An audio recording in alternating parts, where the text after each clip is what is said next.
அஸ்ஸலாமு அலைக்கும் வரஹ்மத்துல்லாஹி வபரகாத்துஹு. அல்லாஹ் மீது முழு நம்பிக்கை நிம்மதியான வாழ்விற்கு இஸ்லாம் காட்டும் வழி. நம் வாழ்க்கையில் சோதனைகள் தவிர்க்க முடியாதவை. ஆனால் ஒரு முஸ்லிமின் உள்ளத்தில் அந்த சோதனைகள் பயத்தை ஏற்படுத்துவதில்லை. ஏனென்றால் அவர் அறிந்திருக்கின்றார், அல்லாஹ் எனக்கு போதுமானவன். அல்லாஹுவின் மீது முழு நம்பிக்கை என்பது நம்மை நிம்மதியாகவும் உறுதியுடன் வாழ வைக்கும் ஒரு சக்தி. அந்த நம்பிக்கையில் நாம் ஒவ்வொரு நாளையும் எதிர்கொள்கின்றோம், வெற்றியோடு அல்ல, ஆனால் நம்பிக்கையோடு. நாம் இழக்கும் போதும் நம்மை விட்டுவிடாமல் இருப்பவர் அல்லாஹ். நாம் தவறும் போதும் திரும்ப வரவழைத்துக் கொள்பவனும் அல்லாஹ்.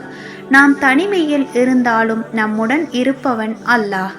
இஸ்லாம் நமக்கு சொல்லும் அழகான உண்மை, அல்லாஹுவை நம்பும் ஒருவர் ஒருபோதும் தோல்வியடைய மாட்டார். தன் நம்பிக்கை என்பது நம்மை நம்புவதல்ல, நம்மை உருவாக்கியவனை நம்புவதால் உருவாகும். அந்த நம்பிக்கையில் நம் மனம் அமைதியாகின்றது. அந்த நம்பிக்கையில் நாம் வாழ்க்கை அர்த்தமடைகின்றது. அந்த நம்பிக்கையில் நம் பயணம் அழகாகின்றது. முஸ்லீமாக வாழும் ஒவ்வொருவரும் தன் நம்பிக்கையின் ஒளியாக இருக்க வேண்டும். ஏனென்றால் நம்முடைய நம்பிக்கை, நம்முடைய நிம்மதி அல்லாஹுவிடம் இருந்து வருகின்றது.